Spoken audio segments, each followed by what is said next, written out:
2020년 9월 26일 토요일 아침이 되었습니다. 오늘 우리가 함께 묵상할 말씀은 창세기 41장 32절부터 38절까지 말씀입니다. 자, 32절 말씀부터 읽겠습니다. 바로께서 꿈을 2번 겹쳐 꾸신 것은 하나님이 이 일을 정하셨습니다. 하나님이 속히 행하시리라. 자, 바로가 같은 내용을 의미하는 꿈을 2번 겹쳐 꿨죠. 이것이 2가지 의미를 나타낸다고 해석할 수가 있습니다. 첫째는 하나님이 이 일을 정하셨다 하는 거죠. 그 꿈이 그냥 우연이 아니라는 겁니다. 두 번째, 하나님이 이 일을 속히 행하신다. 즉 그냥 꿈이 잊어버리는 꿈이 아니라 그 꿈대로 이루어진다는 거죠. 즉 7년의 풍년과 7년의 흉년이 확정된 사실이요, 또한 신속히 행해질 것이다 하는 그런 풀이입니다. 그래서 이런 꿈을 꿨으면 그럼 어떻게 해야 되겠습니까? 그것이 신속히 이루어진다 했으니까 준비를 신속히 하라 하는 그런 의미인 것이죠. 즉 하나님이 속히 행하실 이 일은 7년의 풍년 이후에 닥칠 극심한 7년의 흉년, 그러니까 풍년에 그냥 꿈에 젖어 있기만 하지 말라. 곧 닥칠 흉년을 대비하라는 그런 의미입니다. 그런데 이 꿈이 창세기 전체 문맥 속에서는 더 깊은 의미를 가진다는 거예요. 크게 우리 또 전체를 봐야 되잖아요. 그 사건 하나만이 아니라 이것은 뭐냐? 바로 15장 13절에 나오는 말씀과 요셉의 꿈을 이루시는 거예요. 즉 애굽으로 팔려오기 전에 요셉은 2번 꿈을 꿉니다. 이 2번의 꿈 역시 하나님에 의해서 계획된 것이죠. 그리고 하나님은 이제 그 계획을 신속히 실행해 나가신다는 것이에요. 이게 기억하지 못하고 있으면 그냥 지나가 버릴 수 있는 거예요. 즉 요셉이 어렸을 때는 그런 사실을 생각하지 못했겠지만 적어도 잘 들으세요. 바로의 꿈을 풀어주는 과정 가운데서 자신의 꿈에 대한 하나님의 뜻도 확실히 깨달을 수 있게 된다는 것입니다. 아멘이 되시기 바랍니다. 우리가 잊고 있던 꿈들이 많아요. 그것을 다시 깨닫게 되는 계기가 되는 것이죠. 성경을 읽다가도 옛날에 받았던 말씀을 깨달을 수 있는 것이고, 꿈도 다시 깨닫게 될 수 있는 것이다 하는 그런 말씀입니다. 33절 보겠습니다. 이제 바로께서는 명철하고 지혜 있는 사람을 택하여 애굽 땅을 다스리게 하시고, 여기서 이제라는 말은 주로 사실의 진술에 대한 도덕적인 결과를 이야기 가운데 나타나겠죠. 바로 바로의 꿈에 대한 요셉의 해석이 그대로 이루어질 것인데 그것이 어떤 결과를 나타내게 될 것인가, 그걸 주시하게 만드는 이제 하는 거죠. 명철하고 지혜로운 사람을 택하사. 명철이란 말 아시죠? 항상 지혜와 쌍을 이루어서 사용되는 그런 단어가 명철과 지혜예요.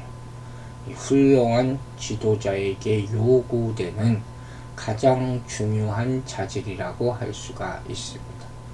명철이라는 것은 지혜서에서 많이 나오는 그런 말씀이죠. 분별하다, 이해하다, 그런 뜻이죠. 지혜는 충만하다, 그런 의미를 갖습니다. 요셉은 이런 자질을 갖춘 자, 분별력 있는 사람, 또 지혜로운 사람에게 애굽을 다스리게 하라고 권고하고 있는 거예요. 그런데 아이러니가 뭐냐면, 자, 가만히 보세요. 여기서 바로가 꿈을 꿨을 때 박수, 현인 이런 사람들을 바로의 꿈을 아무도 해석하지 못했어요. 그렇다면 요셉 혼자 꿈을 완벽하게 해석한 이 상황에서 과연 꿈 하나 해석하지 못한 이들에게 중대한 일을 맡길 수가 있겠습니까? 못하죠. 그렇다면 이 상황에서 가장 명철하고 지혜로운 사람은 과연 누굽니까? 요셉이에요. 요셉은 그런 조건을 다 갖춘 유일한 사람이었다 하는 것입니다. 자, 34절부터 36절까지의 말씀입니다. 바로께서는 또 이같이 행하사 나라 안에 감독관들을 두어 그 7해 풍년에 애굽 땅의 5분의 1을 거두고 그들로 장차 올 풍년의 모든 곡물을 거두고 그 곡물을 바로의 손에 돌려 양식을 위하여 각 성읍에 쌓아두게 하소서. 이와 같이 그 곡물을 이 땅에 저장하여 애굽 땅에 임할 7해 흉년에 대비하시면 땅이 흉년으로 말미암아 망하지 아니하리이다. 이같이 행하사 25절, 28절, 32절에서 하나님이 아실 일을 이라는 표현에 사용된 단어, 같은 단어죠. 이처럼 요셉이 꿈을 해석해 주는 것에서 한 걸음 더 나아가서 그 대체까지 지금 지시해 주는 것. 이것은 하나님으로 말미암은 해몽. 이것이 있었기 때문이죠. 즉 이것은 이방신들의 애매모호한 그런 해석과 전혀 알지 못하는 그런 것과는 비교되는 장면입니다. 즉 이것은 하나님이 그 일을 반드시 행하실 것이기 때문에 바로는 할 일을 반드시 행해야 한다 하는 것을 지금 나타내 주고 있는 것이에요. 여기서 애굽 땅의 5분의 1을 거둔다는 것은 요셉이 수확물의 5분의 1을 바로에게 상납하는 규정을 이제 만들게 되는 것과도 일맥상통하고 나중에 이제 47장에 그 내용이 나옵니다. 또 이어지는 35절, 36절과 그 제안한 것과 감안할 때 땅을 조직한다 하는 그런 의미로 해석할 수가 있습니다. 특히 36절에서 땅의 멸망을 언급하잖아요. 그 얘기가 나오잖아요. 더욱더 우리가 그렇게 해석할 수가 있죠. 여기서 땅은 애굽을 상징하는 거죠. 애굽 땅 전체예요. 그냥 뭐 땅 몇 평 그게 아니에요. 즉 이와 같이 요셉은 명철하고 지혜로운 자를 다스리는 자로 임명해서 그 밑에 관리를 두어서 7년의 풍년 동안 수확물을 잘 관리해야 합니다. 이렇게 권고하고 있는 거예요. 그러니까 이렇게 철저히 대비하면 7년의 흉년으로부터 나라가 망하지 않게 될 것이다. 자, 이처럼 하나님이 애굽을 간섭하시고 섭리하시는 이면에는 분명한 목적이 있어요. 곧 세상에 임할 기근으로부터 야곱을 구하고 야곱의 가족을 구해내고 애굽으로 인도하기 위함. 누구도 이런 생각을 못했겠죠. 요셉 한 사람 살기도 지금 죽느냐 사느냐 하는 상황인데 이 가족 전체의 구원, 이스라엘의 구원을 하나님은 계획하신 것이다. 즉 36절에 나오는 땅이 멸망치 아니하리라 하는 말씀은 흙을 얘기한 것이 아니라 토지를 얘기한 것이 아니라 그 땅에 사는 백성을 가리키는 그런 말이라 하는 것입니다. 요셉이 이와 같이 상세한 대비책을 지시할 수 있었던 이유는 뭡니까? 바로 하나님이 그분의 일을 진행하시는 방식을 알기 때문이었다는 거예요. 하나님은 하나님의 나라를 통치하실 뿐만 아니라 동일하게 온 세상을 다스리는 분이십니다. 바로에게 애굽에 닥칠 7년 풍년과 7년 흉년은 하나님이 정하신 것이며 하나님은 이 일이 속히 행하실 것이다 하는 것을 알려준 것은 애굽 땅도 바로도 다 하나님의 통치 가운데 있다는 것을 보여준다는 그 얘기예요. 하나님이 세상을 만드셨어요. 그렇지 않습니까? 그러므로 세상 사람들이 인정하든 안 하든 간에 세상은 하나님께 의존하고 있어. 결국 하나님의 계획과 역사하심에 지배를 받게 된다는 것이요. 여러분, 세상은 하나님을 알지 못하기에 그분이 행하시는 일을 이해하지 못합니다. 하지만 우리는 하나님을 알기 때문에 또 안다면 세상을 통치하시는 하나님의 방식을 알리고 준비하게 함으로써 세상을 도와야 할 것입니다. 이것이 이 기근에 닥친 세상을 구하는 방법입니다. 자, 여러분은 세상에 속한 사람입니까? 하나님께 속한 사람입니까? 이 신자의 구별됨이라는 게 있죠. 이것은 자신을 위한 것이기도 하지만 세상을 위한 것이기도 합니다. 우리는 우리 자신을 통해 세상을 돌보시는 하나님의 일하심을 구하고 전파해야 할 것입니다. 37절 보겠습니다. 바로와 그의 모든 신하가 이 일을 좋게 여긴지라. 여기서 나오는 말과 일과 모든 사건을 다 얘기하는 것이죠. 특별히 말이겠죠. 바로와 그 모든 신하가 요셉의 말을 듣고 좋게 여겼다. 바로의 꿈은 바로 자신뿐만 아니라 그의 신하들에게 두려움과 심한 번민을 가져다 줬잖아요. 그런데 이와 같은 요셉의 명쾌한 해석과 대비책까지 줌으로 인하여 이 두려움과 번민에서 벗어날 수가 있었다 하는 것입니다. 이러한 상황이 바로 이제 요셉에 대한 바로의 보상을 기대하게 하는 그런 장면이죠.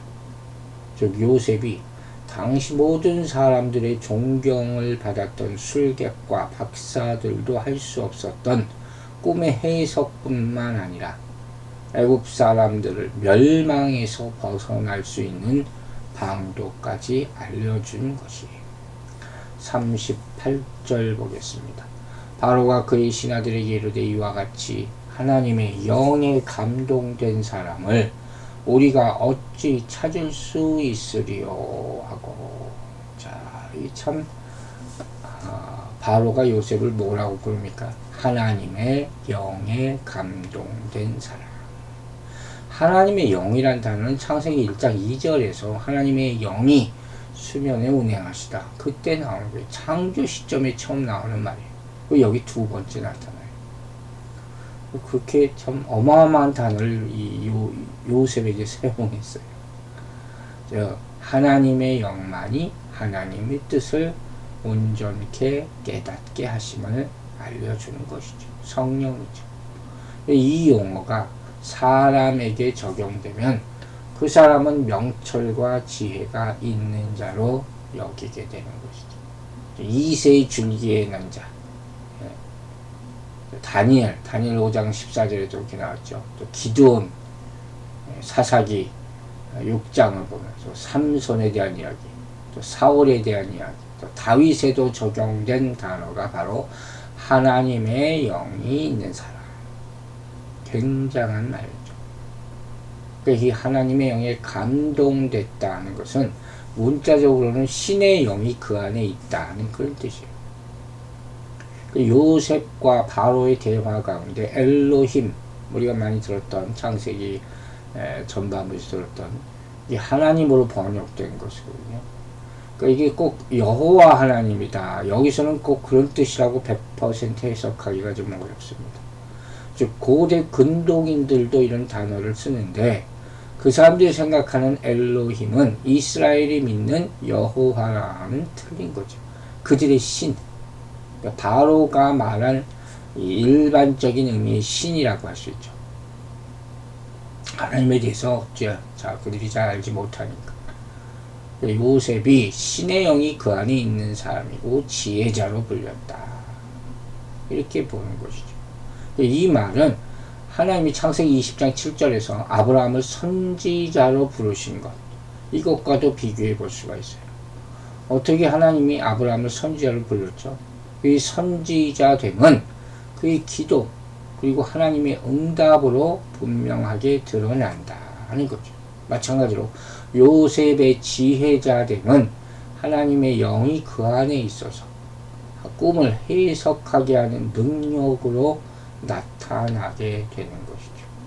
일개 죄수에 불과했던 요셉이 바로에게 하나님의 능력을 증거하는 자로 부각된 것이에요. 이제 보세요. 이 사람들은 근심이 완전히 기쁨으로 바뀌는 거죠. 사람들은 그래요. 궁금하고 걱정되던 일을 깨닫게 될 때 그 기쁨이 더 커지는 거예요. 마찬가지로 바로는 그토록 알기 원했던 꿈의 의미를 깨닫게 되자 사람 앞에서 요셉을 대단한 사람, 신령한 사람으로 인정하게 되는 것이죠. 여러분, 이런 말이 있어요. 위대한 사람은 없다. 위대한 하나님의 손에 붙들린 사람만 있을 뿐이다. 참 귀한 말씀이죠. 바로는 하나님의 영이 있는 사람 요셉이 나타나자 만족하여 이제 그를 자기 곁에 두기를 원하게 됩니다. 자, 요셉은 어렸을 때 꿈이 이루어지는 그런 모습을 보게 되는 거예요.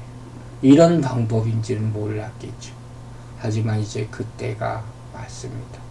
다른 사람의 꿈을 해석해 주다가 자신의 꿈을 이루게 된 것입니다. 여러분, 지금도 하나님은 또 세상도 마찬가지예요.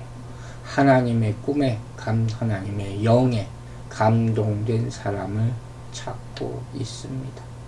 우리가 그런 사람이 되어 세상을 깨닫게 하고 우리의 꿈도 이루어지게 되기를 주의 이름으로 축원합니다. 기도하겠습니다. 아버지 하나님, 우리에게도 꿈을 주시고 또 해석할 수 있는 하나님의 영을 허락하여 주시옵소서. 그것이 세상을 새롭게 변혁시키고 또 살릴 수 있는 힘이 됩니다. 그 구원의 영이 충만하게 하여 주셔서 많은 사람들을 주께 구원으로 인도하게 하여 주시고 우리가 그 쓰임받는 가운데 하나님이 우리 각자에게 허락하신 꿈도 다 이루어질 수 있도록 축복하여 주시옵소서. 내일도 거룩한 주일을 맞습니다. 한 주일 한 주일을 마지막으로 생각하며 우리가 기도하고 삽니다. 아버지, 오늘도 그 주일 준비하기에 부족함이 없이 성령으로 충만케 하여 주시옵소서. 감사드리며 예수 그리스도의 이름으로 기도했습니다. 아멘.